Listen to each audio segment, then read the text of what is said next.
Salut à tous, le journal du foot de ce lundi 10 mai.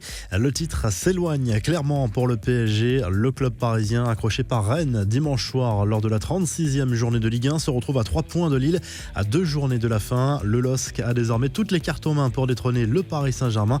Grosse frustration pour les joueurs parisiens qui sortent d'une semaine difficile. Presnel Kimpembe a d'ailleurs perdu ses nerfs au Roazhon Park en étant expulsé en fin de match après un vilain tacle sur Jérémy Doku. C'est un peu le symbole de l'impuissance parisienne en ce moment. La peur de la saison blanche est bien réelle. Le PSG qui rejouera mercredi soir en demi-finale de la Coupe de France à Montpellier. Image sympa de la soirée, Eduardo Camavinga qui était en tribune en raison d'une suspension s'est transformé en speaker le temps de quelques secondes. L'international français a lui-même annoncé le but égalisateur de Seydou Guirassy. Les infos et rumeurs du mercato, Ousmane Dembélé va-t-il quitter le Barça cet été? Selon le quotidien Sport, la menace est bien réelle. L'attaquant français n'a pas donné de réponse pour une prolongation et pourrait donc partir libre à l'été 2022. Une hypothèse inconcevable pour le club catalan qui avait déboursé 105 millions d'euros lors de son transfert en 2017, plus 30 millions de bonus depuis. En clair, le club catalan sera obligé de mettre le champion du monde sur le marché des transferts si ce dernier n'accepte pas la proposition de prolongation.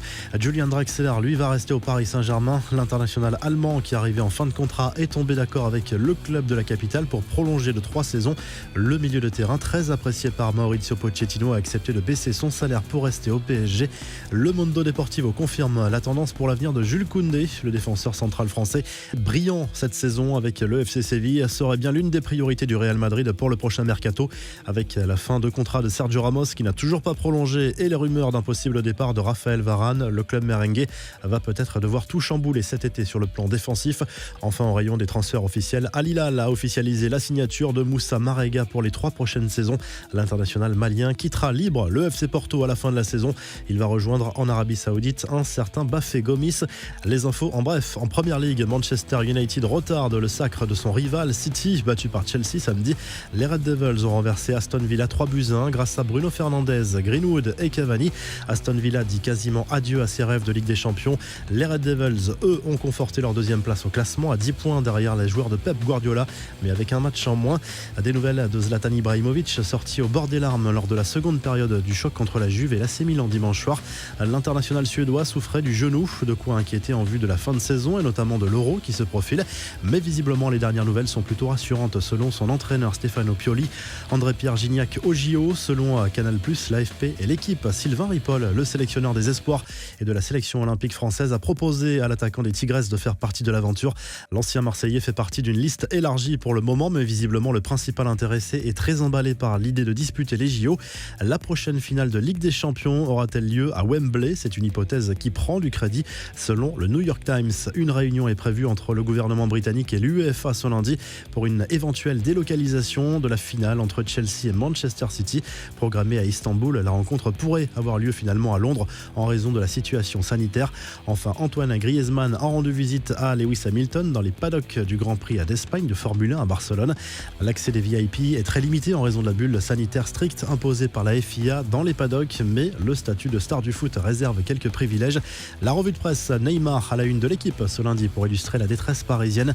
Semaine difficile pour le club parisien, éliminé mardi dernier en Ligue des Champions et dont les chances de titre se sont effritées dimanche soir avec ce match nul sur la pelouse de Rennes.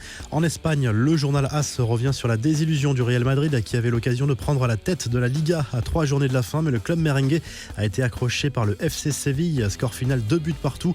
Colère de Zinedine Zidane contre l'arbitrage et c'est plutôt rare. Le coach français s'est plaint de ce pénalty accordé finalement au FC Séville alors qu'un premier pénalty avait été accordé d'abord au Real Madrid, mais sur la même action, l'arbitre est revenu plusieurs secondes avant pour accorder un pénalty au FC Séville pour une main dans la surface de réparation. Gérard Piqué a d'ailleurs ironisé sur cette situation sur les réseaux sociaux.